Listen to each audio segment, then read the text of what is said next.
Am I here? Okay, yeah, I'm here. Alright, sorry. Just getting a couple things wrapped up.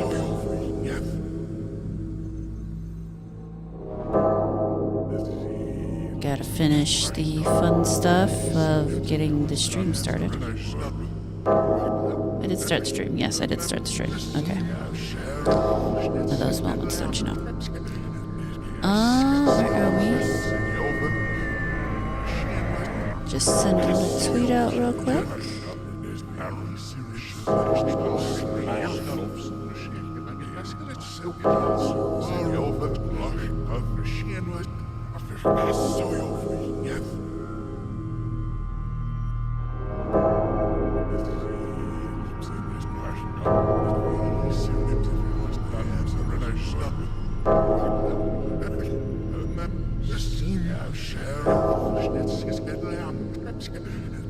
Let's put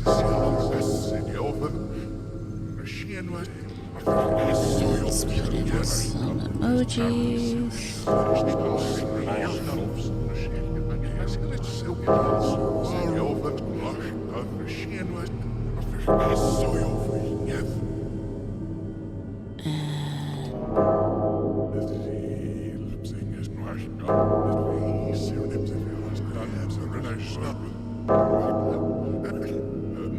Everything's working appropriately, that's what matters. At least so far.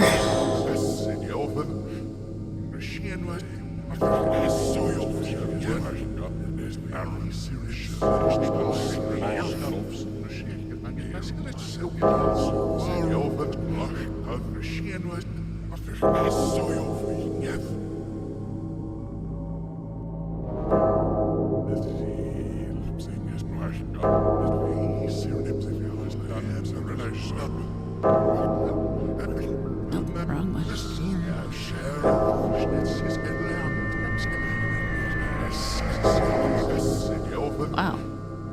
Alright.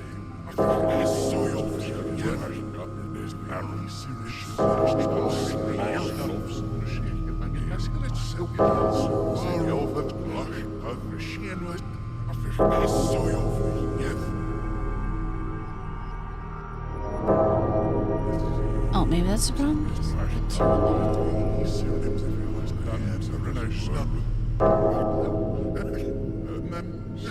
there. Alright, whatever. That works. Tweet is tweeted. Yay.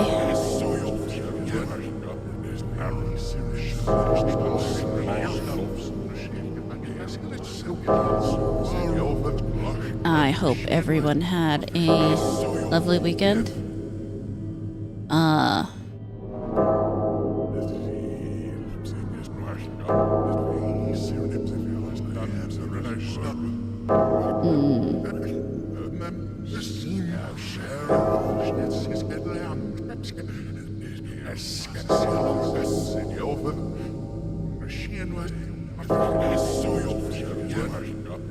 Okay,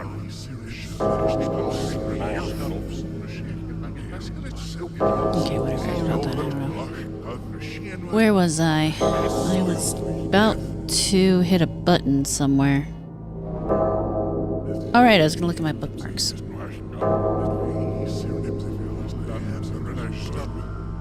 Let's check this out.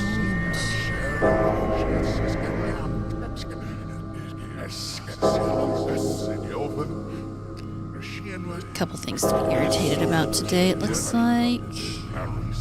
To be fair, I was irritated about them when I bookmarked them. So, that's always a fun thing, don't you know? Aww.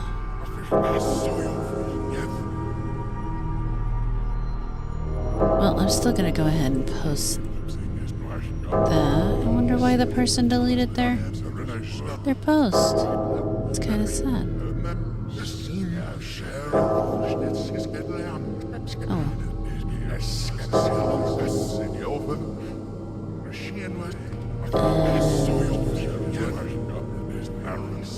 Finally this. And we got all that. That will be good. And we'll put that at the end. Maybe. No, I think that's a good order. Alright. For some reason, my stream deck is just staring at me like there's nothing going on. Alright, well, that's fine. That is not fine. That makes life hard.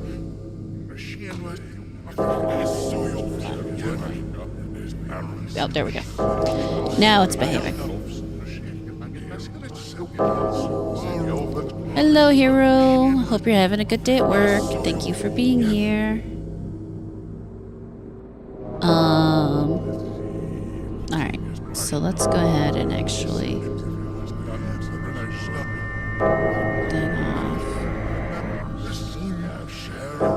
Can then go here. And I think yeah, sorry.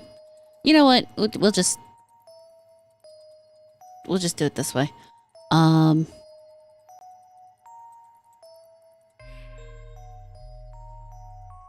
I should have something chosen here. No, that's not the one I want. Here we go. Can pick. Come on. There we go. That's what I mean, I don't want it. To be entirely honest, that's the entire point of talking about this. Why is so irritated that I start getting I start complaining before I even tell you what's going on, huh? So, yeah.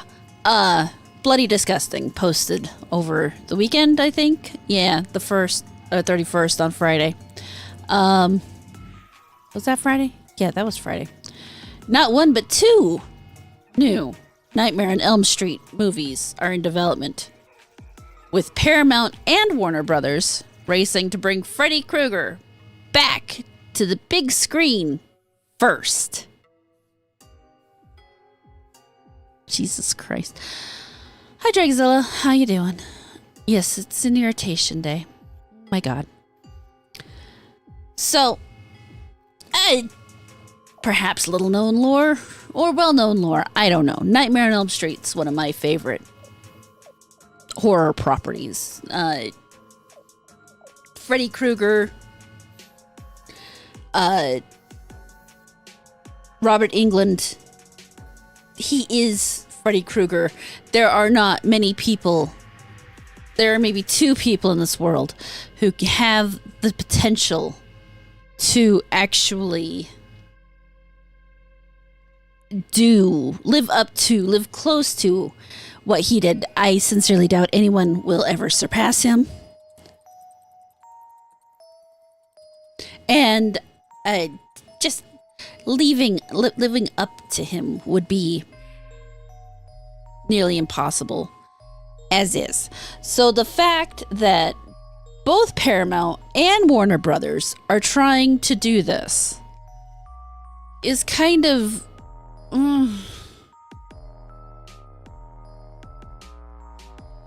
not good. I mean, they already redid it once. Hold on, I didn't mean to put that there.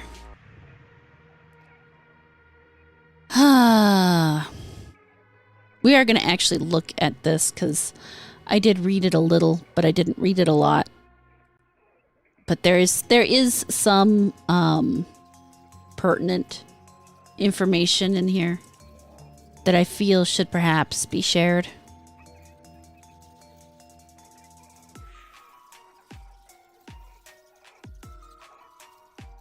Let's go ahead and... Wait, that's not right.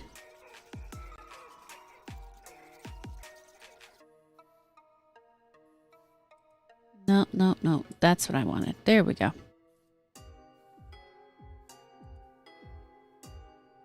Now it's right.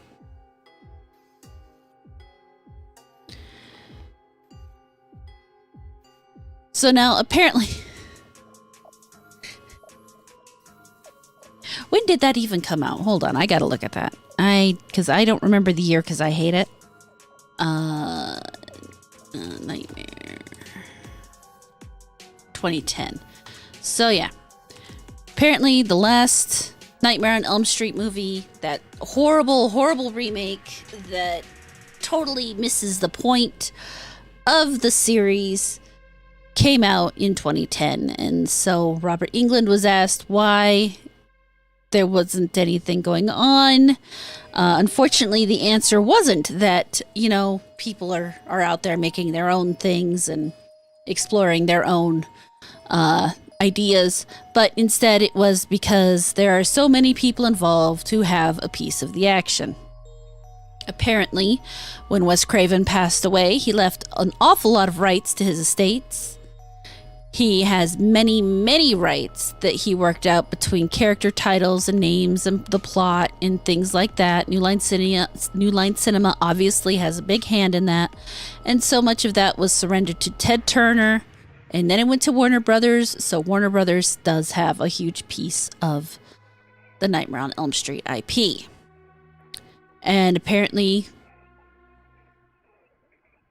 Paramount has joined forces with the Craven estate to make a new Nightmare on Elm Street movie based on Wes Craven's original screenplay for the original movie. And so they have... This is where IP law gets really interesting, because most cases you wouldn't be able to have two companies working on the same IP like this, because normally only one would actually own the IP. So the Craven estate has domestic rights to Wes Craven's original Elm Street screenplay. However, Warner Brothers / New Line Cinema actually has international rights to A Nightmare on Elm Street. And they are actively developing their international Nightmare on Elm Street movie. Whereas it sounds like Paramount might have to call it something different. They might have to call it just Elm Street or something. So yeah, here we go. We have two poorly done... how do I describe this? We have two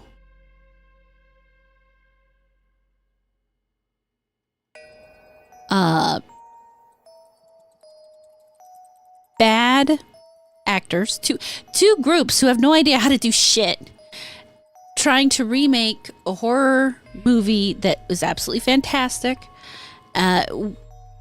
because they both have the rights.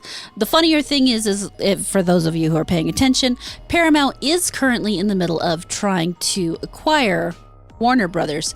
Apparently the sale has actually been delayed until at least next year, so God only knows what's going to happen if and when that goes through.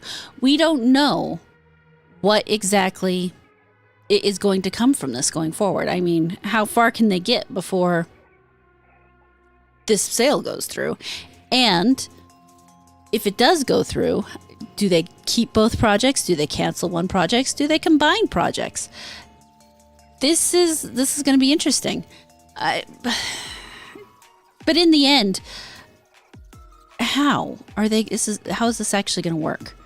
Anyway, Sources with knowledge of the matter figured that by the time the movie got underway, the Warner Mount deal would have closed and Warner's would be compelled to release the Paramount version overseas. But Warner's Michael DeLuca and Pan Abdi didn't care for that plan. Now they're looking to make their own movie, which they can only distribute overseas, and are in talks with Lee Cronin to produce, write, and direct. So what we have here is one company who can release it here in the States and one company who can only release it overseas. So you're going to have two copies, one that's only here in the States and one that's only overseas. How and why?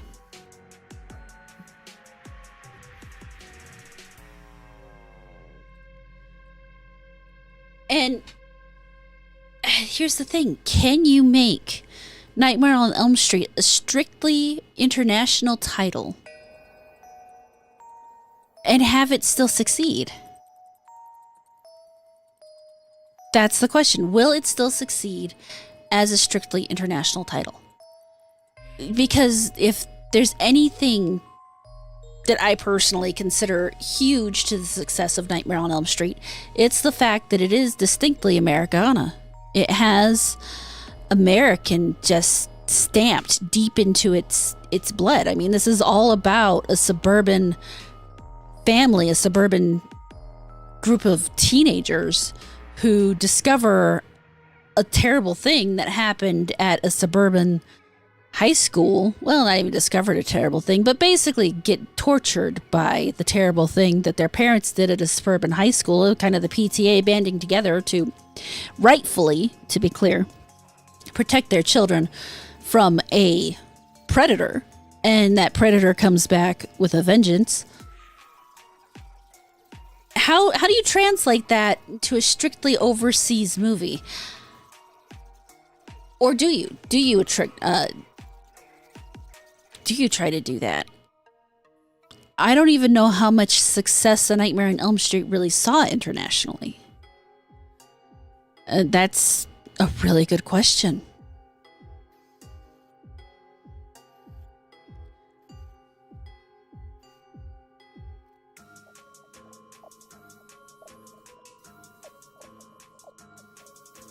It's an interesting situation we live in. I mean, we have that. When it comes to these older movies, the rights situations are often really sticky. Just look at what happened to Friday the 13th. I mean, they're talking about the fact that Friday the 13th also has its rights split up between several different entities, and the only thing coming out on that front is the prequel television series from A24 and Peacock. That's apparently managed to bring all the right holders together. But I guess one of the positive things about these things having so many rights holders is that it is so difficult for them to do this shit. Granted, they're going to find a way anyway, and I just don't see it succeeding very well.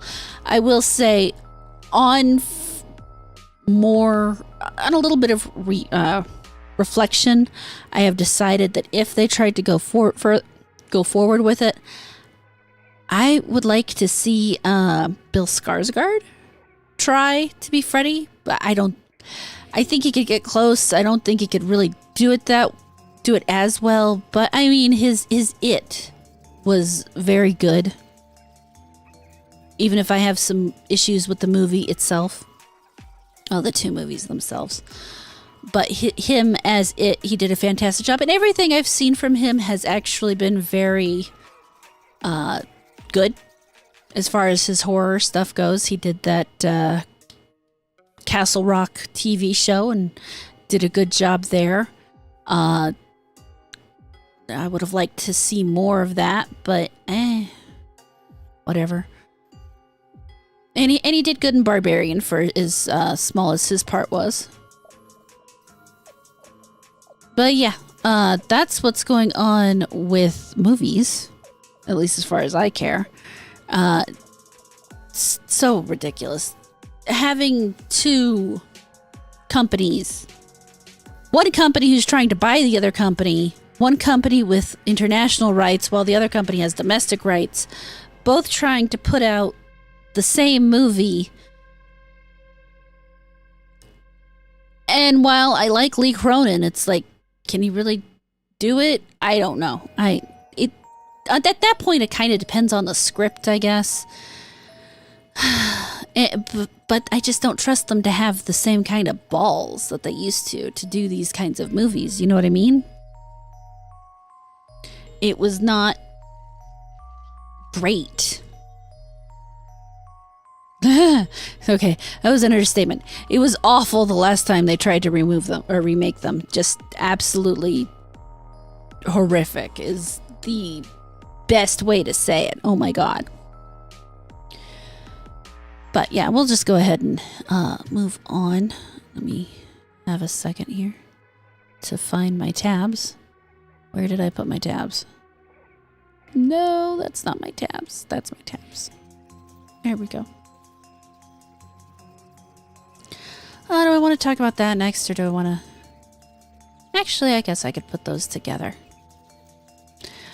So, I'm not even look at this article. It's fucking PC Gamer. So, I don't care what they have to say. I'm just going to say what I want to say.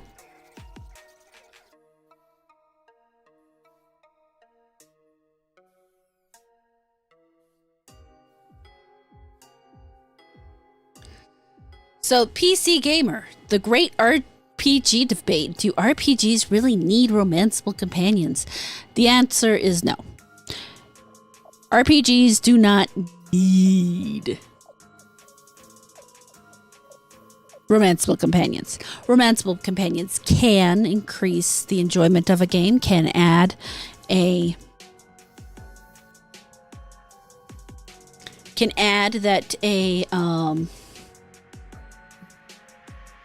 new element, can increase replayability, all sorts of fun things it can do, but they are not strictly necessary. You can have a game where you go through and have absolutely no romance and still be an RPG.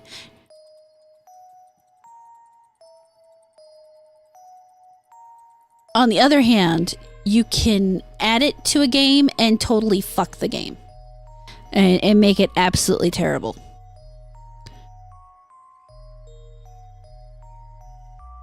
Pushing people into romantic options when they don't want to deal with it. Making the romance the core of the story, unless you are telling an actual, knight rescuing the princess kind of story. No, you don't need it. It can be a fun thing to add,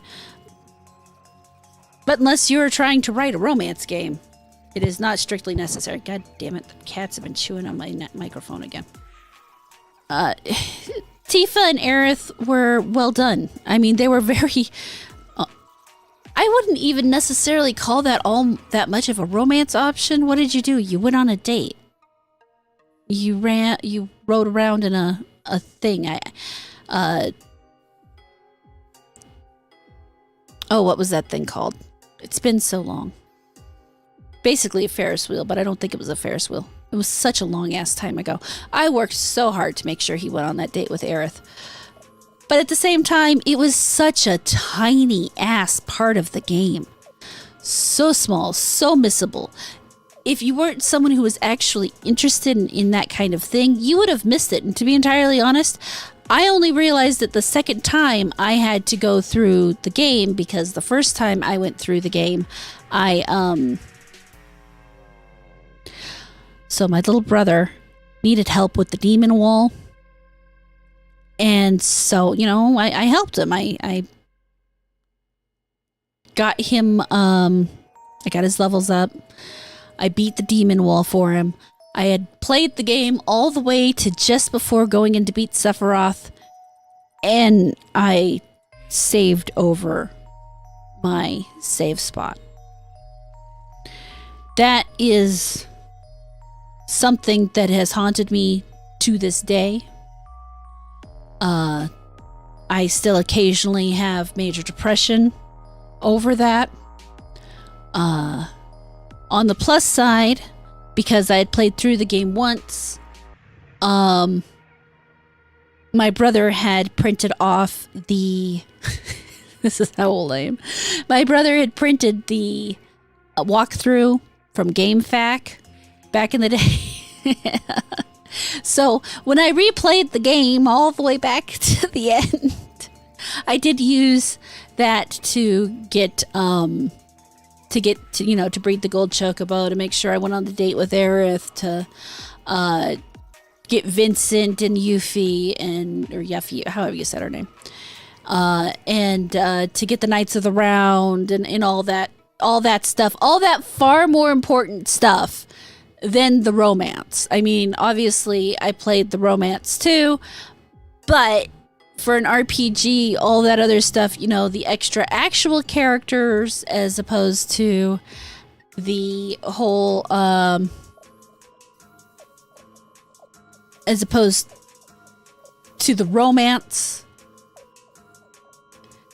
Having more companions in a game isn't a bad thing. It can make your game better. Making those companions romanceable, yes, that can be fun. That can make your game better. But unless those things are well written, plotted out, understood, worked into the game in a way that makes sense, and more importantly, make it fun, make it optional so that people don't have to stress over it if it's not something they're into, then it will ruin a game. It can ruin a game. It can drive the people who aren't interested in emotional shit away from your game because they don't want to deal with someone else's emotions. A lot of people don't like games where you have to track how the other characters in the party feel about you and if they can leave or not. And some people enjoy it. I enjoy getting to the max, familiarity with all of my characters. If you're going to do it, you should have the option to be friends with everybody. You should have the option to drive everybody away. You should have the option to drive some people away but keep others. And I don't necessarily think it's a bad thing if you make it so that you can only keep one or the other character. Make people make hard decisions. That is something missing in gaming in general, is the idea that when you make a decision in a game, you lose out on the other half of the decision. That's part of what adds to replayability. If you can have it both ways, then what's the point of replaying the game? Why not make it so that you have to go through and play the game again to explore the other option? Well, because people are lazy and people start whining about the fact it made them feel bad. No, but what if I don't want to? And it's like, well, fuck off, don't. It's not that hard. You don't have to see everything on your own if you don't, especially in today's world. There's absolutely no reason you can't play through the game the way you want to and then watch somebody else play it if it's really that decision for you.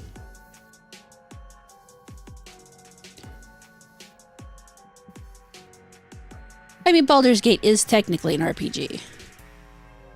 It's a D&D based 5e RPG. I mean, you do get to play a role. You do get to decide your character's stats. It has all the basic elements of an RPG. It's also turn-based, which turns other people off, but that's an entirely different thing. There's nothing wrong with Baldur's Gate 3 other than how fast you can convince your companions to sleep with you. That part's just weird. Hello, Captain. And hi, Jazz. I saw you.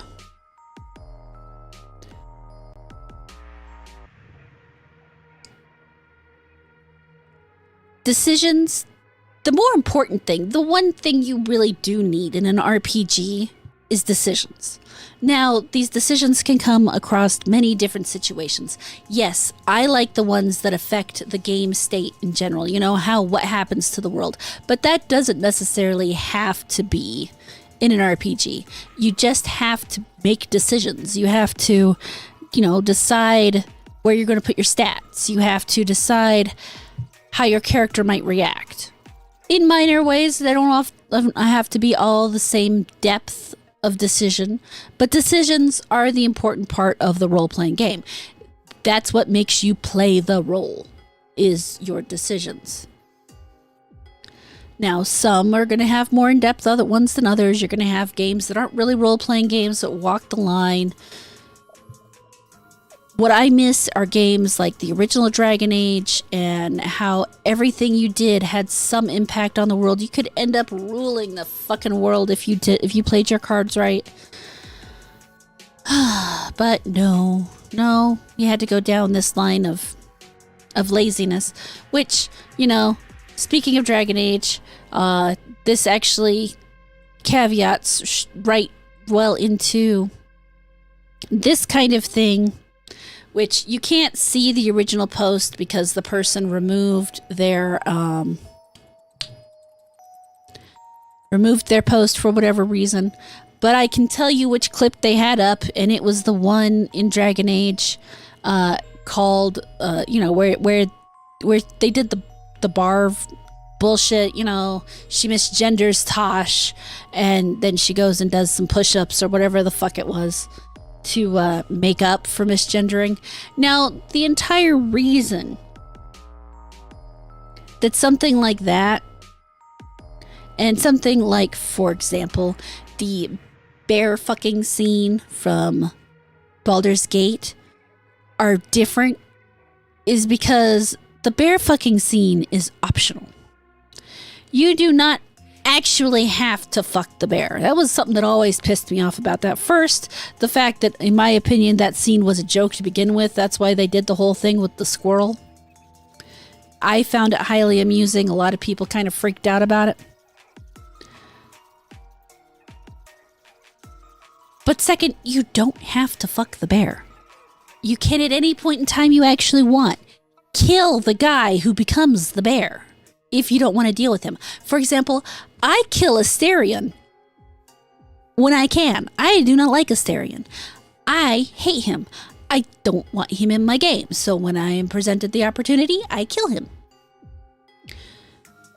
You have the option to engage with the content that you want to engage with. Dragon Age the Veilguard, you do not have that option. You are forced to endure. I almost said enjoy, but that is not the right word. You are forced to endure the whole horrific thing. It's terrible. It really is. It's not right.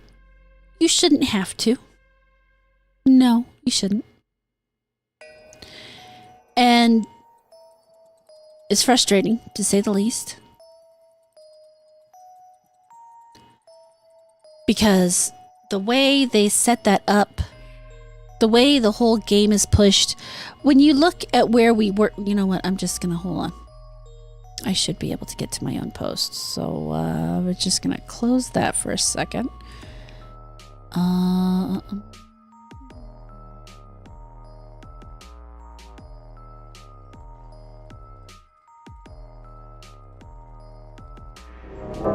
Sacrifice accepted. Expect mild existential dread as thanks. Hey, Vagabond. It's good to see you, son. How you doing? Thank you for the $5. I really appreciate it. Plus, I always loved getting to hear my own notifications. I love those notifications so much.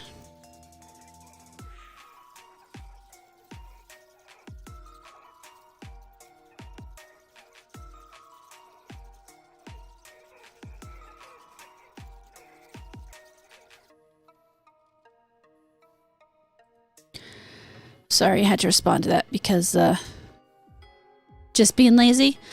Do we get to see you this week, or are you not going to make it to Vegas?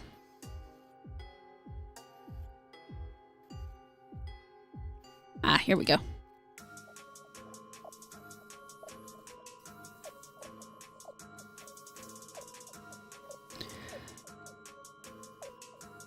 Don't normally, talk about my own tweets because what I said in the tweet was what I was going to say anyway.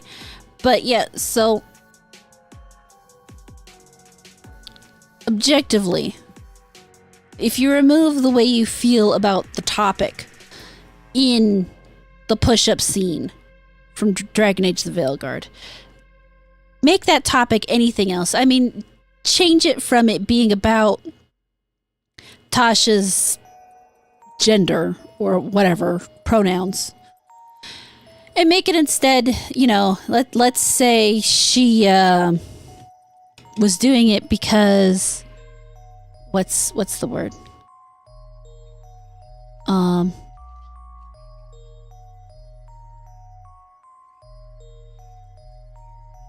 Oh goddamn, what was the word? I just had the word in my head, guys. Ah. All right, so let's say instead of pronouns, she was. I'm trying to think of something that would work here, because there are things that would work there, but for some reason I had an example in my head, and now all examples have fled. But let's say instead, let's say she just accidentally called her by the wrong name, not misgendered, but. So if you're ever on my 7 Days to Die streams, you'll notice that occasionally I will call one of my friends by my other friends' names. Robust will be playing and Unlucky will be playing. And instead of calling Robust, I will call him Unlucky. So let's say it's that kind of situation where I have accidentally called one friend by another friend's name. That's still a cringe scene.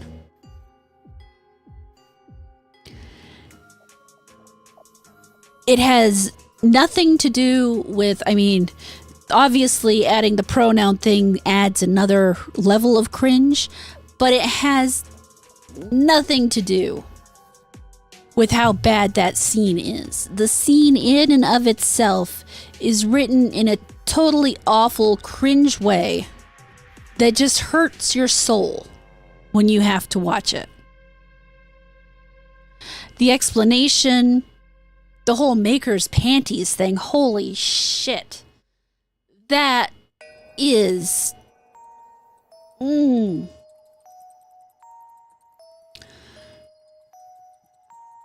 That on its own is so fucking... Oof. I hate that part. Ugh. I mean, that right there is one of those things you write into something just to show where you stand on religious issues. No other reason. But that's not where I was. So now that I've gone through that, had a nice little, back and forth. Someone says, let's be honest, when is it ever just one little bit of a game that's drastically bad and the rest of the game is amazing? It's an obvious sniff test. And he's not wrong. If you can generally find a piece that is that bad, that is as bad as that one scene, then very likely the rest of it is going to be equally awful. And the fact that EA kept up that same tone, that not EA, but BioWare. That BioWare kept up that same tone, that same quality of writing all the way through the game is an enormous part of why the game failed. I mean, bad, awful. But for every rule, there are exceptions, and exceptions do make the rule, and it is extremely important to acknowledge the exceptions, to show that yes, this is the rule, but it doesn't have to be this way. And Baldur's Gate 3 is the exception to that rule. The bear fucking scene drove everybody insane when it leaked. There were people just jumping off the rafters talking about how bad that was. I mean, it was a running joke for ages, but now you don't really hear about it because the game's been out. It was a success. There's absolutely no doubt about the fact that the game was an actual success, despite the fact you had people coming out complaining about the fact it was a CRPG and blah, blah, blah. And there are major woke themes in that game. There really are. However, that does not keep it from being a well-written, well-done game. It has some things in there that certain people might not like, but overall it's done in such a way that most people are willing to tolerate it to play the game. That's what makes good game design. It isn't going to ever ideologically conform to anybody's ideals. And you don't have to play in the ideological way that the devs present things. You can play counter to that type.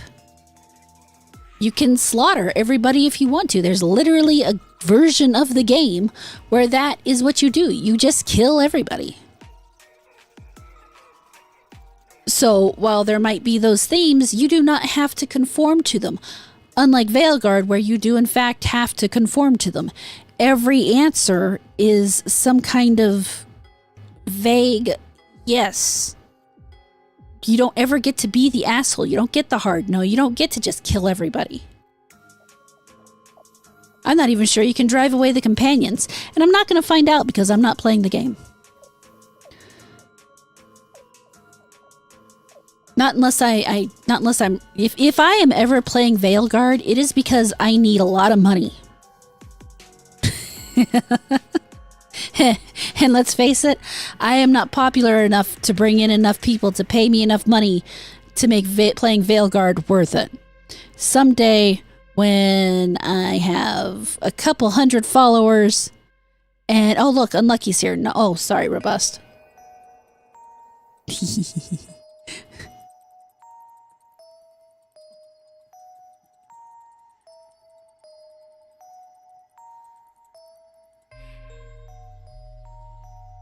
Yeah, that was awful. I know. But yeah, I would need, I would need enough to pay for my water heater right now. But yeah, no, there is the high amount of money that I would need to play that game. I would have to be desperate. Someone would need like a kidney or something in order for me to be willing to do that. I don't know. I'd need a couple. I would need at least $1,000, $5,000. I will take money not to play. I will 100% take money not to play Veilguard. Absolutely. The more money you give me, the less likely I am ever to play Veilguard. Please. Give me money to not play that game. Ha! Yes, pay me for things I was already going to not do. I love that. But, I mean, since we're talking about EA, this kind of slides nicely into the next thing, because I am not good at segues.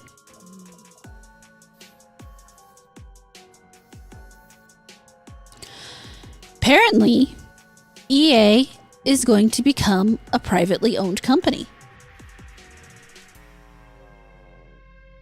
Not something I saw coming. I did not know this kind of thing was in the,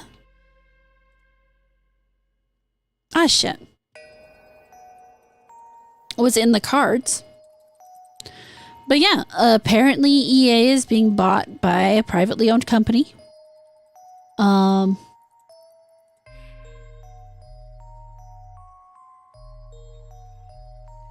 In a deal worth about $55 billion. The main investment includes the investment fund of Saudi Arabia and Jared Kushner's affinity partner. And it has cleared all regulatory approvals. Now, is this good news? Well, maybe, maybe not. We'll see. Yes, Saudis and Jared Kushner are both buying it, as you can see. Here. They're in on it together.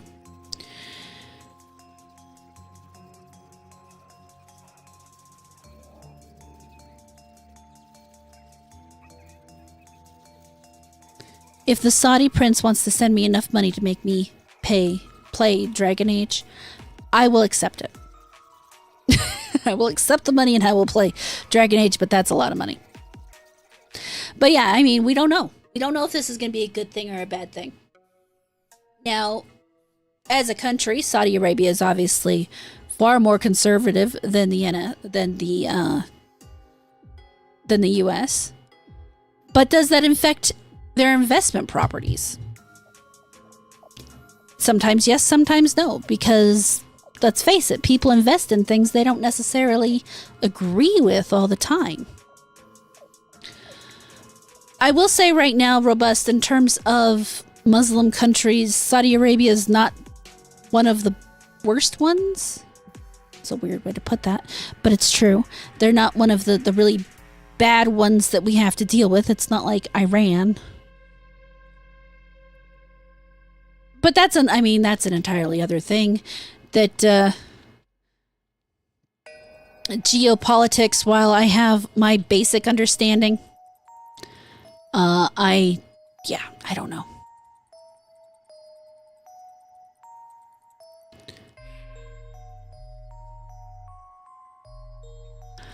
So, I mean, it will be interesting to see what happens. I don't think EA will maintain the same course it has currently. I don't think they can, and I think that's part of why there was obviously this buyout. Now, what will this affect? I mean, we have BioWare currently working on the next Mass Effect. We have... What else is EA working on right now? Does anybody know? Because I'll be honest, it's been a long time since EA has actually put out something I was particularly interested in. I was, once upon a time, interested in Dragon Age, but the Veilguard killed that. I mean, my feelings on that are so beyond dead. They pissed on it, then they drowned it in lighter fluid and set it on fire. That is how... Well, it set it on fire, buried it, salted the ground, dug it back up, burned it again, dropped it in the river, drove it off a cliff, set it on fire again, launched it into the sun. There is absolutely little to no way that I am probably going to ever be interested in another Dragon Age title again. Okay, that's a lie. There's probably some way I would be interested in a Dragon Age title again, but I wouldn't hold your breath, and I'm not holding mine because there's no way that they're going to bring back the dark fantasy aspects that I would want back in my Dragon Age. So, you miss Dead Space? Yeah.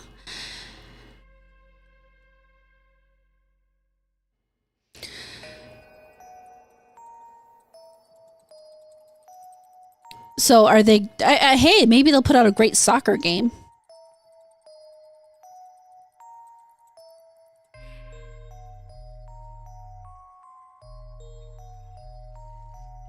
Sorry, I needed some water. Or something. I don't know. There will be changes, though. That much we know. Anytime you have this kind of a buyout, there will be more layoffs. I will predict that right now. A lot of people are probably going to be losing their jobs. Hopefully a lot of the right people will be losing their jobs.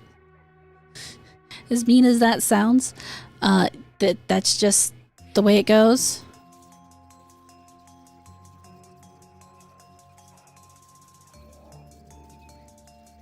Hopefully it kills their launcher. Well, Crotum, hopefully you're right. Hopefully it will kill their launcher.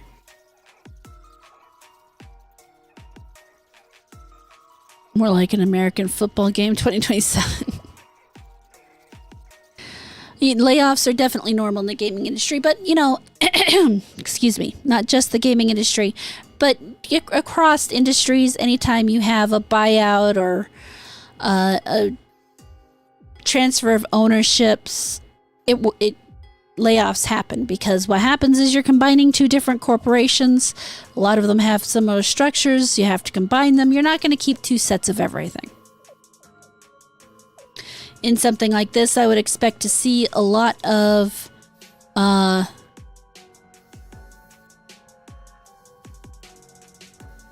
I would expect to see a lot of management to go because they're not going to double up on management, especially. Management is where a lot of the money ends up. But you are going to see a lot of devs and stuff go too, because the first thing you do is you cut the fat.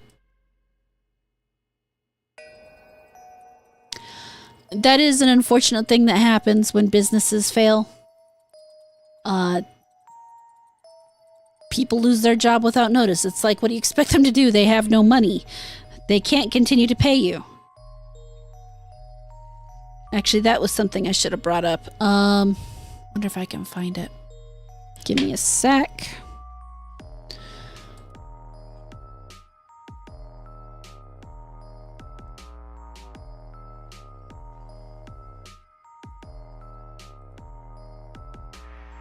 Where is that? That was that? No, that was the... Is that BioWare? No. It's the other one that begins with a B. Motherfucker. Bethesda.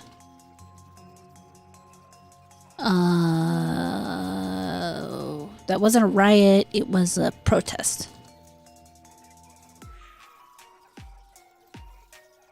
Fun thing about my brain lately is that I will remember words. I'll remember the I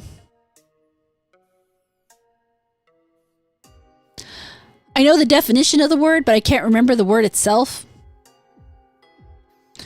That's really fun. So yeah, back on the 15th of July, Bethesda and ZeniMax employees apparently joined union members. I hate unionization. We'll talk about why later. But a B company's like people right now, right?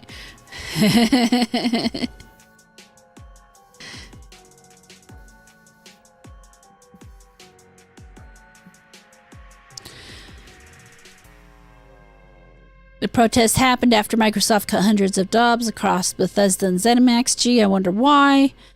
The workers are asking for better severance pay, longer healthcare coverage, and the chance for laid-off employees to be rehired if new positions open up. So the entire reason... Hold on. Let me put this in a format where you can see it better.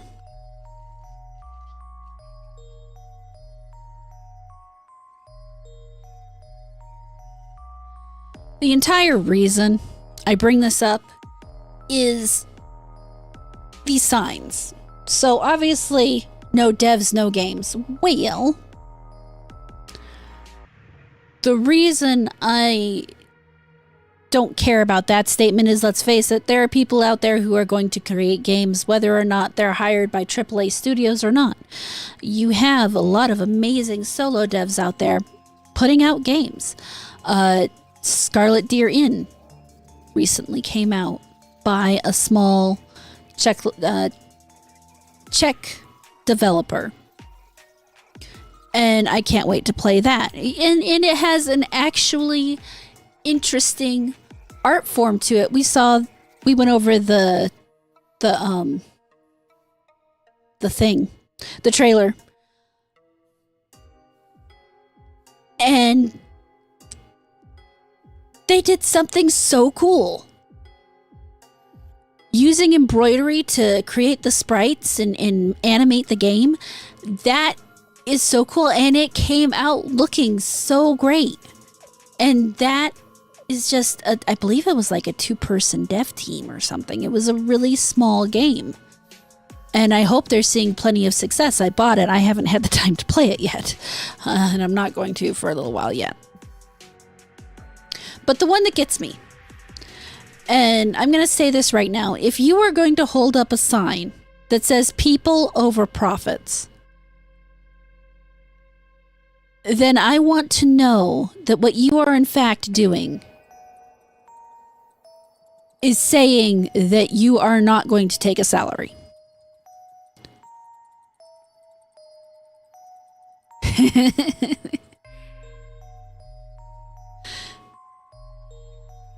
If you are people over profits, then I hope you are willing to give up your personal salary to make sure that other people get theirs. Because what you are forgetting is that people are paid from the profits. People get raises from the profits. Your job continues because of the profits. You can't have people over profits. You have to have people and profits. Without a profit, there is nothing to play people. There is nowhere to go with it. And when you have too many people, when you have more people than you can pay, somebody's got to give up their money. And yeah, people are going to say, well, the people at the top are making, yeah, they are, but they also have a little more skin in the game generally too. That's why they have better contracts. Yes, it seems like they don't do as much, but you know what? That's because most people don't understand how businesses work. In the case of EA, I would say, yeah, their upper echelon could probably take some pay cuts. They could probably stand to lose a few more people up there. The same thing with Microsoft. They could probably handle a few more pay cuts at the top. But when you are the person in the negotiating seat, you don't normally say, well, let's just go ahead and cut me out so that everybody else can have their money. At some point, the little people got to go too. And honestly, they're the ones easier to cut because of intellectual churn. A lot of older game devs end up leaving because they cost more to keep because their benefits, their negotiated contracts, the time they've been there gives them bigger salaries. But at the same time,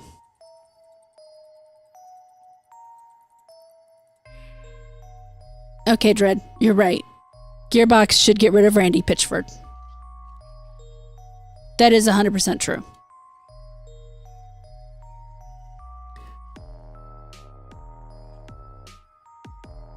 But I mean, you're always going to run into that conversation where, well, that guy's getting paid too much. Or do you know why that guy gets paid so much?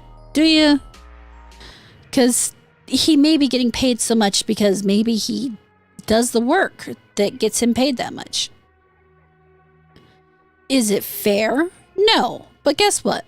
Life's not fair. I know. Life just isn't fair, and it doesn't work that way, has never worked that way, and will never work that way. You got to deal with what you get. You got to go with what you got. And it's funny because I was watching Education. If you've never watched it, he does political memes, shorts and stuff, and, you know, one of you laugh, you lose kind of things. And he had one come up on the screen, and it was, unless life also gives you water and sugar, your lemonade's gonna suck.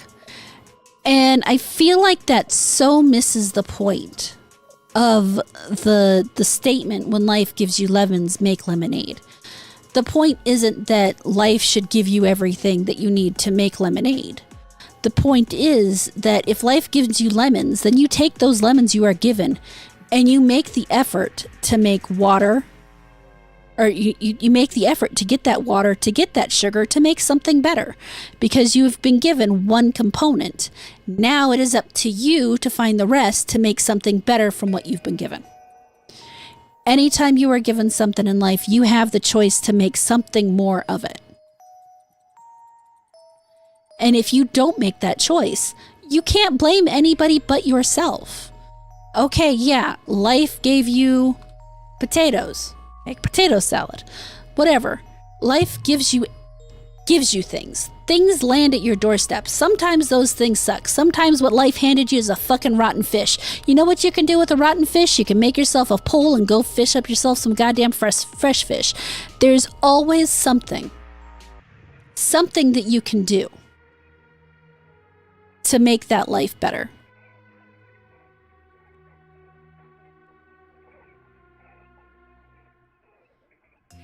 Making that choice is something that you have to do. You get to make that choice. Life can't make that choice for you. People can't give you the things Yes. If life gives you potatoes, you can make vodka. That is the other thing you can make. And let's face it, vodka is useful. You can drink it, obviously. You can make mouthwash with it. You can make a foot bath with it. You can actually disinfect wounds with it. There's all sorts of things you can do with vodka.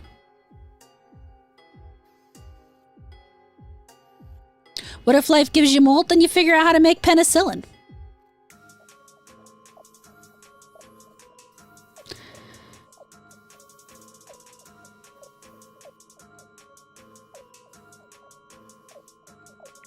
If life gives you mold, you find someone you can poison with that mold. There are options.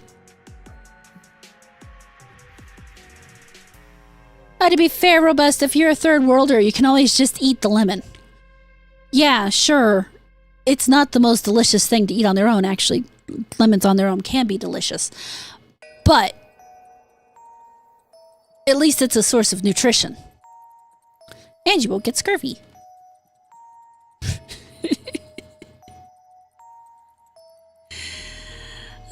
Yeah.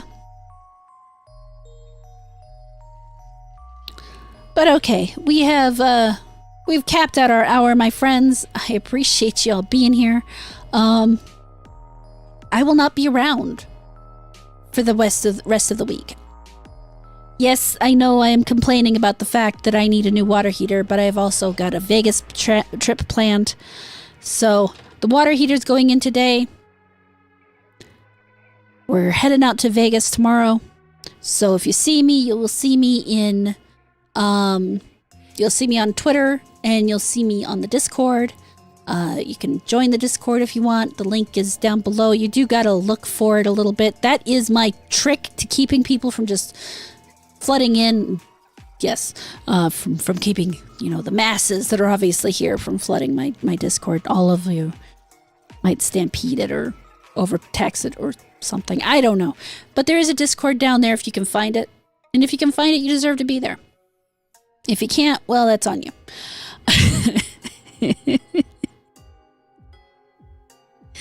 But yeah, I will be in Vegas. I hope you guys have a lovely week while I'm gone. There will be, like I said, literally no streams. I won't be back until Sunday. So I should see you guys next Monday. I wanted to make sure we did this one, as a matter of fact, just because I'm going to be gone all week. But yeah, I will have a lot of fun in Vegas. I hope you guys have a lot of fun with your weeks. Sad that I'm not going to get to see Vagabundo. There's a lot of people I'm not going to get to see this week. But it's how it is. There was something I was going to do or say before I close the stream. Oh, right. I was going to try to see if there was anybody I could raid into, because I've learned how to do that now.